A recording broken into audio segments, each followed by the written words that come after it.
গ্রামের মানুষেরা ভাবে শহরের মানুষেরা হয়তো কখনো মেলায় যায় না। আজকে যাচ্ছি রথের মেলায়। হ্যালো বন্ধুরা, আসসালামু আলাইকুম। সবাই কেমন আছেন? আশা করছি আপনারা সবাই অনেক ভালো আছেন। ছোটবেলায় যখনই যে মেলায় বসতো আমাদের নওগাঁ শহরে, তখনই আব্বু বা আম্মুর সঙ্গে আমরা মেলাতে যেতাম। বেশিরভাগ টাইমে অবশ্য আব্বুর সঙ্গে মেলায় যেতাম, আমি আর আমার বড় বোন। আর মেলা থেকে আসার সময় বস্তা বস্তা মাটির হাঁড়ি পাতিল, স্টিলের হাঁড়ি পাতিল সবকিছু কিনে আনতাম, খেলনা যেটা যেটা পছন্দ হতো। শুধু আব্বুকে নখ দিয়ে দেখিয়ে দিতাম যে এটা লাগবে, সেটাই কিনে দিত। কোথায় চলে গেল সেই দিনগুলো বলেন। যাই হোক, কি আর করার, এখন যেহেতু বড় হয়ে গেছি নিজেই চলে আসলাম মেলাতে। আর মহান আল্লাহ তাআলার সব থেকে বড় ব্লেসিং হচ্ছে বোন থাকা। বড় বোন কিংবা ছোট বোন যেটাই থাক না কেন, বোন থাকা মানেই আপনার বান্ধবী আপনার বাড়িতে থাকা। ভাই বোনের সম্পর্ক কিন্তু খুবই মধুর। তবে হ্যাঁ, সবার ভাই বোনের সঙ্গে যে সবার সম্পর্ক মধুর হয় এমনটা না। কিছু টক্সিক রিলেশন প্রতিটা পরিবারেই থাকে কম বেশি। যাই হোক, আল্লাহ তাআলা সবাইকে সুবুদ্ধি দান করুক। মেলাটা যেহেতু রথের মেলা, এখানে বেশিরভাগ জিনিসই হিন্দুদের জন্যই ছিল।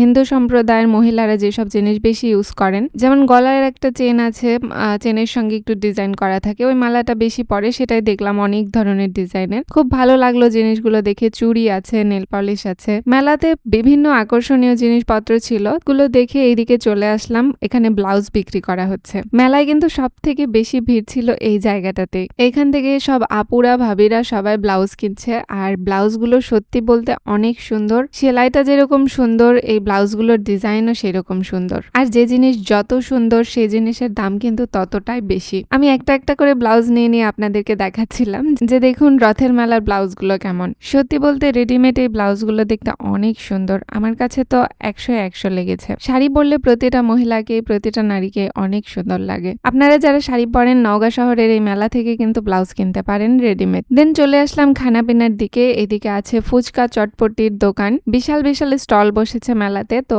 আমাদের তো ক্ষুধা পাচ্ছিল, আমরা একটা বড় স্টল দেখে বসে পড়লাম। মেলাতে 60 টাকা প্লেট চটপটি ছিল আর 80 টাকা প্লেট ফুচকা। আমার নজর ছোট ছোট এইসব হাঁড়ি পাতিলের দিকে যাচ্ছিল, দেখতে অনেক কিউট। ছোটবেলার কথাগুলো আমার মনে পড়ে গেল। তো এখন আসি এই চটপটির দিকে। ইনি নাকি নওগাঁতে বিখ্যাত চটপটি বানায়। এই কথা শুনে আমরা 3 প্লেট চটপটি অর্ডার করলাম। এই যে দেখুন, 3 প্লেট চটপটি নিয়ে 3 জন বসে গেছি। চটপটির উপরে এক গাদা মরিচ দেখে আমার প্রথমে ভয় লাগলো, দেন আমি খাওয়া শুরু করলাম। মরিচগুলো বেছে বেছে একপাশে রেখে দিলাম। তো আসলে কি বলবো, চটপটি অর্ডার করা উচিত হয়নি, টাকাটা একদম মাটিতে গেছে। একটু হালকা লবণ দিয়ে শুধু ডালটা সিদ্ধ করে রেখেছে। তো মেলাতে আসলে আপনারা কেউ দয়া করে চটপটি ফুচকা খাবেন না। ফুচকা খাওয়ার পরে পানি নাকি কিনে খেতে হবে, তো আমরা শরবত কিনে খেলাম। দেন চলে আসলাম জিলাপির দোকানে। আপনি মেলায় ঘুরতে আসবেন আর গরম গরম জিলাপি খাবেন না, এমনটা তো হতেই পারে না। মেলায় প্রতিটা দোকানে গরম গরম জিলাপি ভাজা হচ্ছে।